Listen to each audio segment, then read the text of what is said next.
The Memorial Day Committee also has an outreach program to the local high schools, Glens Falls and Queensbury. And this program is designed to promote student awareness of the significance of Memorial Day, and both schools, Glens Falls and Queensbury, participate in this program. The program includes suggested educational activities for teachers, an essay contest, and a poster contest. The 2025 Memorial Day poster contest winners, Amity Nelson and Olivia Shearer, worked on a poster together for first place.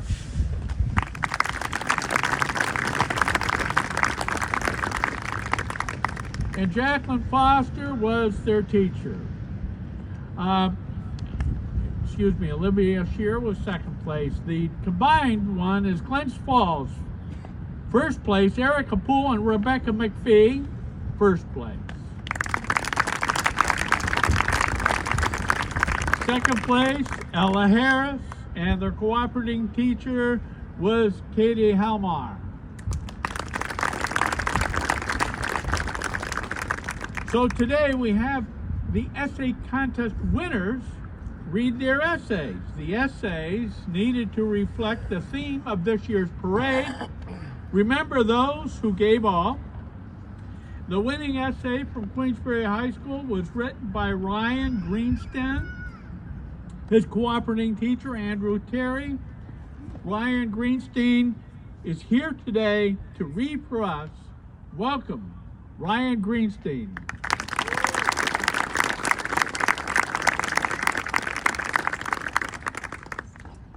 Alrighty, good afternoon, everyone, and happy Memorial Day. It's great to be here, and thank you to all those who have served, present and past. I guess I'll start by saying that our freedom is never free. From the usual everyday activities, such as speaking freely or engaging in social media, or practicing religion, to unique opportunities such as writing this essay and reading it to the public. Our liberty to carry out such actions was never simply given to our almost 249-year-old nation. Rather, it was fought for, and oftentimes to the death. As of a few months ago, there are over 3 million Americans serving in our military. That's under a percentage of our total population. While at first it may seem like a little, but that means for every 100 people, at least one of them is giving their time and their life to our country. Well, unfortunately, many Americans take this fact for granted, and during the 20th century, when over two world wars and other several international conflicts took the lives of over 500,000 citizens. While Memorial Day is a day of remembrance to honor the sacrifices from our fallen soldiers and those who gave their lives to uphold our American freedom, those who never came home should be given a special place in our hearts.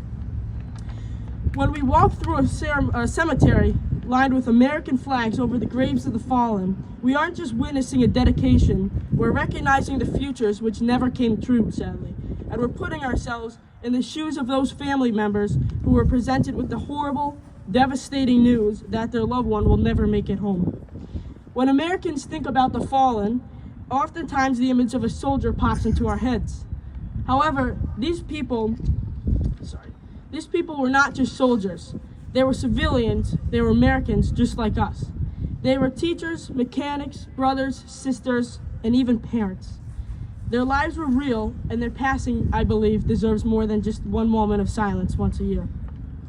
As the beneficiaries of their sacrifices, we owe it to them to live as citizens with a purpose, whether we do it by choosing gratitude to our freedoms rather than indifference, by completing our civic responsibilities over ignoring them, and letting the next person do it, or uniting as one patriotic American nation rather than being divided. We have a duty to live to our fullest, effectively providing means to their deaths rather than being wasted, which it will never, ever be.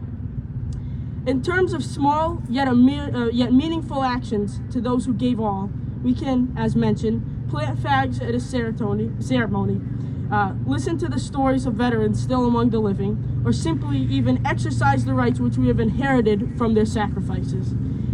For example, if you're eligible to vote, do so. People literally died for your right to do so.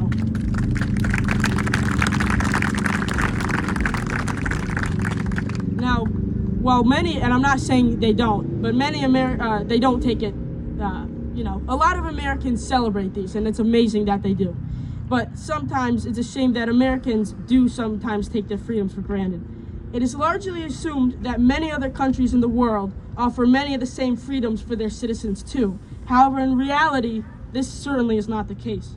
According to recent data, freedom of speech is severely restricted and in crisis in at least 39 countries with a total affected population of 4.2 billion people.